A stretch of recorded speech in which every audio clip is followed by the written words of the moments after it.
100,000 people show up to see Trump and Elon last night. It just shows what people really are feeling right now, the disheartedness about the country. Also, Biden throws Kamala under the bus. Wait till you hear that. It's actually pretty funny. And I don't even know if he knows what he's even doing anymore. Also, there's a shortage because of Helene. There's a shortage at the hospitals, and it affects anyone and everyone going into the hospital to get treatment. We'll talk about that and how important it is to be independent and make sure that, just like we talk about with PrEP, spreading everything around to where we don't have all eggs in one basket. Because one area gets destroyed, we have other areas that are producing. That should be a lesson for us. Once again, people are pulling money out of the bank. Why? And then there's some encouragement. Families are starting to realize the pendulum is swinging and they want something better. When they talk about betterment, they realize that the government is not the answer. Helene didn't just show that. The schools are showing that. More people are turning to one thing, and it's encouraging. Let's dive into these stories.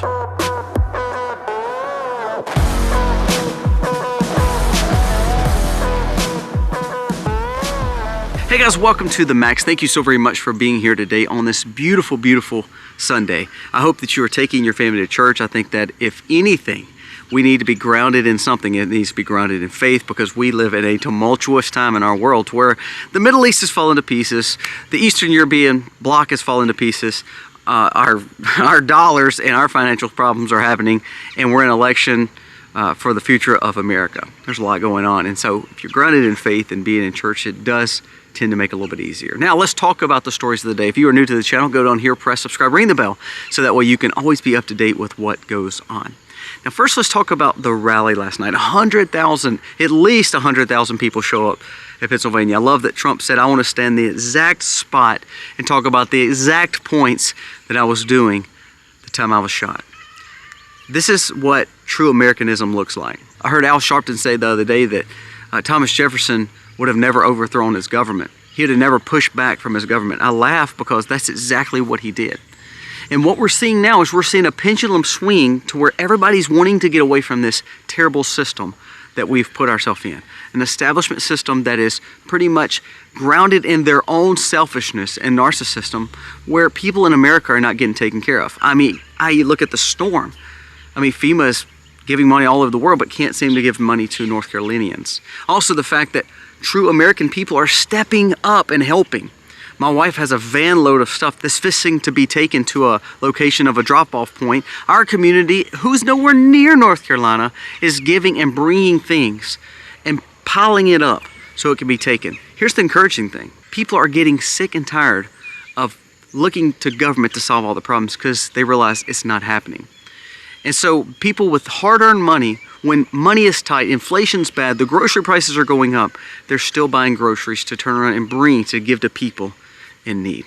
That is encouraging. I think that's what Trump encourages people to do as a billionaire marketing genius, because he doesn't understand maybe some of the things that a lot of people are going through, but he gets on the level that people understand that he's willing to help. And I think that's huge. There's a new poll that came out and said that likely voters, likely independents, likely Democrats and Republicans all think Trump will win this election. Most people say it. We're not voting for Kamala, we're voting against Trump. So it really comes down to how Trump is going to fare. Now, I'll be honest with you. There's a lot of people hit with this hurricane. There's another hurricane coming to Florida. These are a lot of Republican areas. I'm not saying anything about that. I'm just saying that is important to say, are these people going to be able to vote in these catastrophic situations? That's a big voting block of a lot of these states. So I'm hoping that we can not only help these people, but get their lives back somewhat to normalcy over the next coming weeks and months, so it gives them the right to cast their votes for whom they want to. Now let's jump into a few more stories.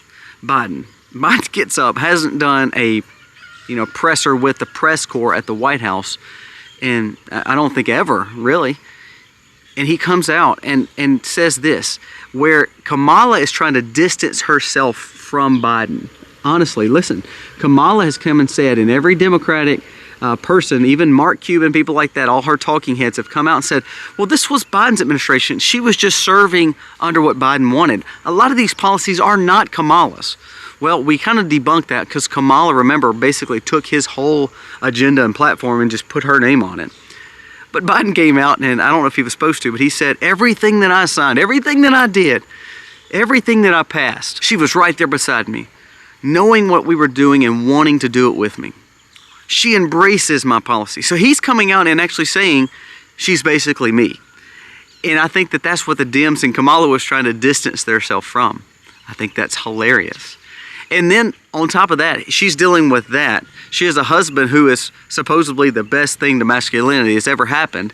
And all these people are putting him up on a pedestal just to realize that he is, cheated on his first wife and beat another woman, slapped her around. But he is the masculine representation that we need in America. Now, sadly, we should not be looking for any politician to actually represent what true masculinity and what true manhood is. We should be looking to God and trying to build a spiritual admission there. But the sad thing is, everything around her seems to be imploding. She does these stage events where yesterday she goes and she packs some deodorant and some toothpaste with all these women about trying to help people on the hurricane side. At the same time, her own government is not giving any money to actually help the people. It's funny, she goes and sits in a line with local people trying to help the community. What that represents is the government's not doing jack for them, so the normal people and the regular people are the ones having to pack the bags and help these individuals out. I just think that's a little oxymoronic, isn't it? So I think that's why you're seeing Trump actually go up in the polls. Now, what I don't like to see is some of the surrogates or even Melania come out and them try to they don't need to do anything extra right now. They just need to keep pressing on and keep pushing the narrative of better economy, stronger borders, stronger cities, better school systems, and get rid of the establishment state.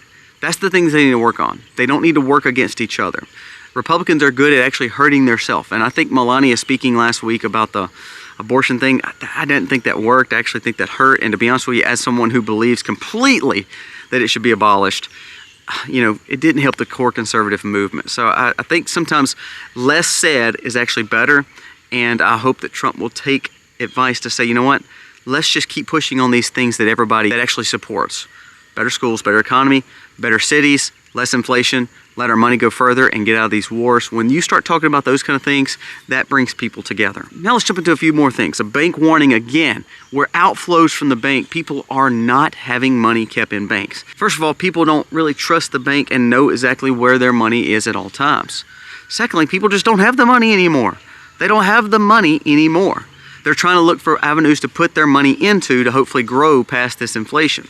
Well, inflation came out this week and says actually, sadly, again, against Kamala as it implodes, the grocery costs are even going up even more this last month.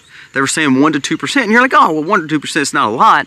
That's actually because it's already went up 10 to 15 to 20%, and this little dabbling where I lose a percentage, then gain 2 back, basically it's like you're saying, okay, I'm gonna go up the stairs and then just take 1 step back and then go up the stairs some more.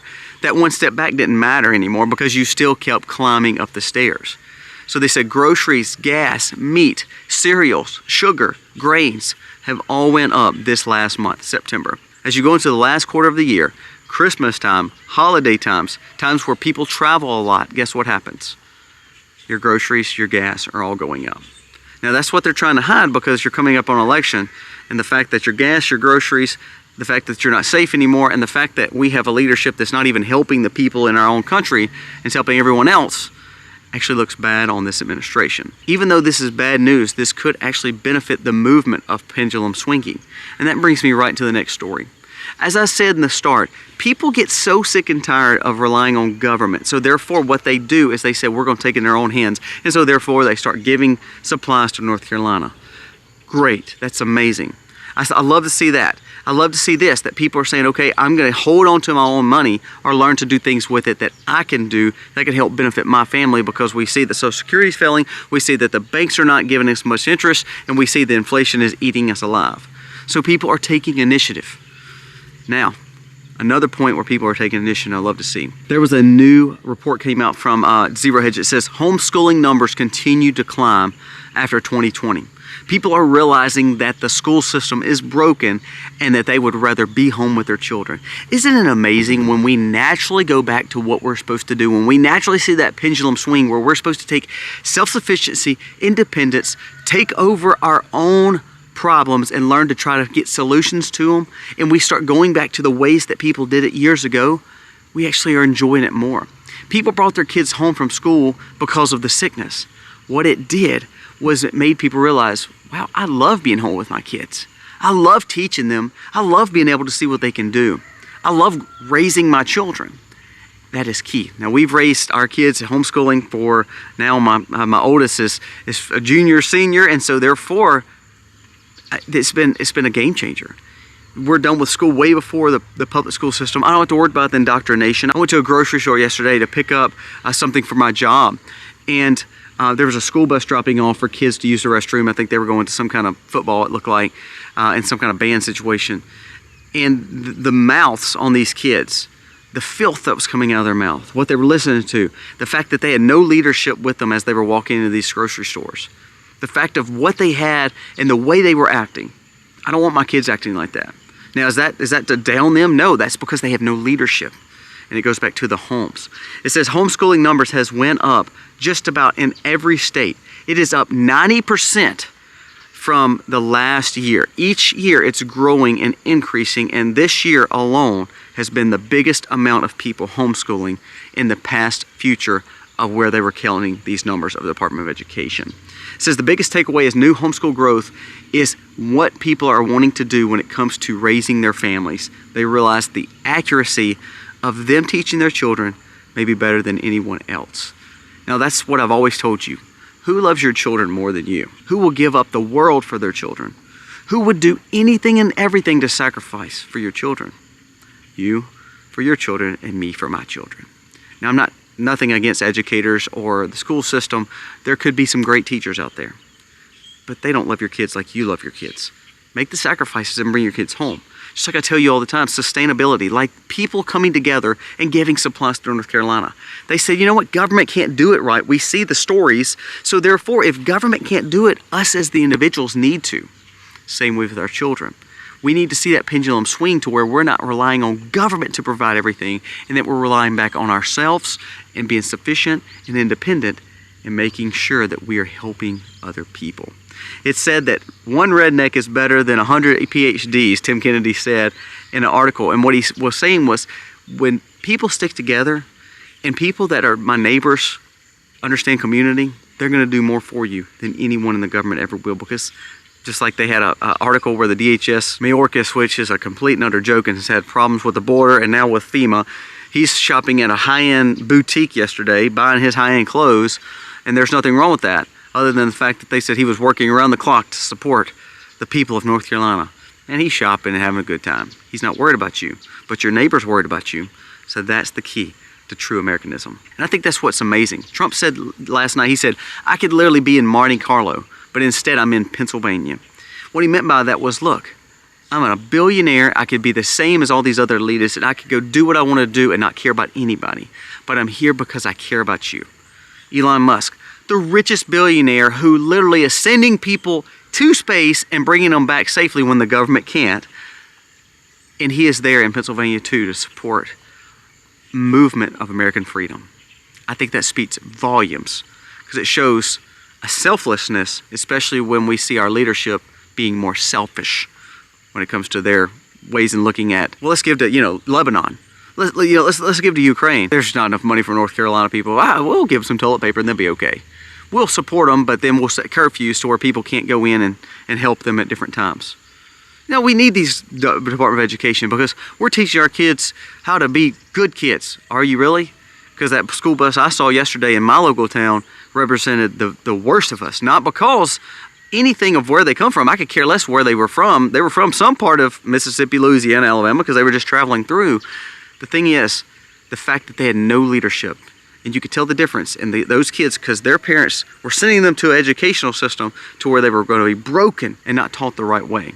I'm not looking down on you if you send your kids to public schools, but you better get a lot more active in their life, because if that was the representation versus the kids that I see in homeschooling when we have these big associational events, and of course my children, then you better hope more families start homeschooling, because that's the pendulum we need to see, the independence and sustainability of bringing our children home to teach them what love and what being a good citizen and freedoms are all about, and not indoctrination. True education, not what the Department of Education is teaching our children. Last thing I want to bring up, there was a story that came out from the Helene devastation. It says, hospitals brace for the fact that major fluid shortages after Helene would shut down and would cause shortages because of the Baxter facility over in that area.